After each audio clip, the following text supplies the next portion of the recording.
This is Desaliny. Yeah, just a really quick feature I've been thinking about dropping for a while now. So I'm not going to take up too much of your time today, but I just wanted to talk about some of the NME's compilation cassettes. Specifically, I'd like to talk about these two. Here we go. Indie City, volumes 1 and 2. Let's have a look at those. There we go. Indie City 1 and 2 were released together, and they don't kind of form one of these generational kind of tape releases that the NME made. So this isn't like a C81 or a C86 where they were looking at a specific set of indie artists from that year. This is like a double cassette compilation which was issued to tie in with a feature that was running in the NME across multiple issues at the time, called Indie City, which was basically an A to Z of indie chart artists and their single releases that had charted in the NME's indie charts throughout the 80s. So this included singles, 12 inches, EPs, no albums.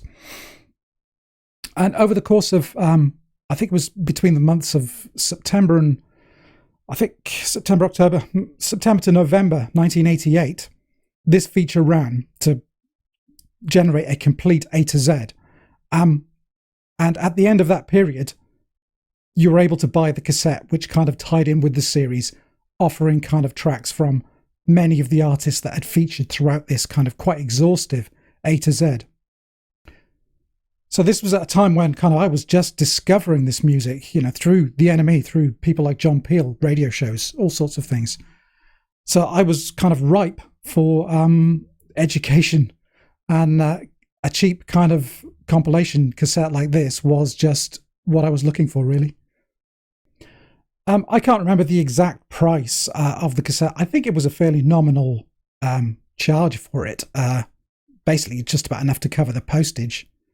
But yeah, if you look at some of the pages there that we're looking at right now, you'll see on the bottom right corner of this page here where I cut out my little form.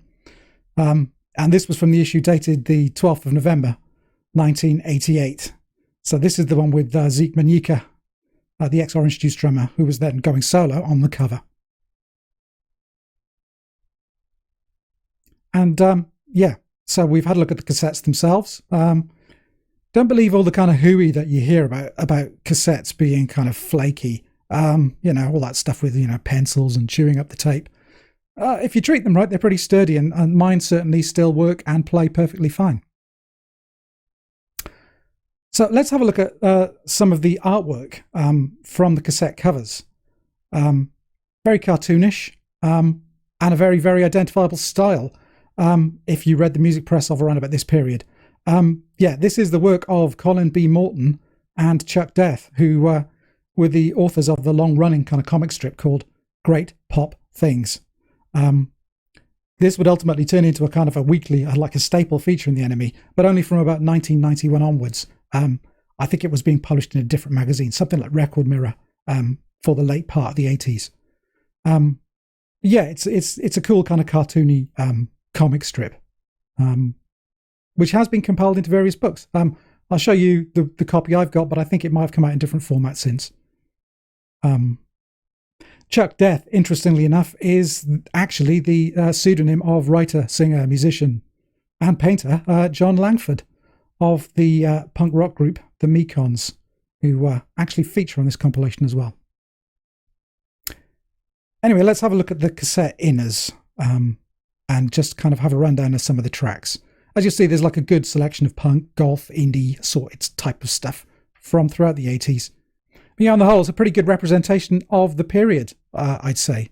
I mean, just looking down the first cassette, we have, just picking out some names, yeah, Nick Cave, Sonic Youth, Orange Juice, Gang of Four, The Damned, Joy Division, the Cocteau Twins. And then kind of on the second cassette, we have got the House of Love, the Triffids, the Smiths, of course, the Cramps, REM's Radio Free Europe. This is the Hibtone version as well, if you're interested, which is far better than the album version. What else? The Dead Kennedys. We've got two cult tracks, which is, you know, the NME showing showing its age there. This was 1988, peak cult, I guess. James, The Fall, New Order, little Manchester section there to end up. Yeah. So anyway, I think Indie City is kind of a great kind of pop cultural artifact of the period. The way it's put together, the way it looks. Yeah, it has a real feel of kind of a homemade cassette compilation. But yeah, that's it. I just wanted to share this with you. It's a tape that I've owned over the years, and it's still with me. I've created Spotify playlists of the full track listing of both cassettes for you to enjoy. And you should find links in the description below. As usual with Spotify, they're apt to kind of cut and drop things all the time. But at the moment, it's pretty much a complete list, with the slight exception I had to substitute the Fire Engines track because Candy Skin just wasn't anywhere to be found on Spotify. Okay, hope you've enjoyed the video, and I hope you enjoy the playlists if you do kind of venture into them. And come back to the channel again, and I'll see you soon with some new stuff. Bye for now.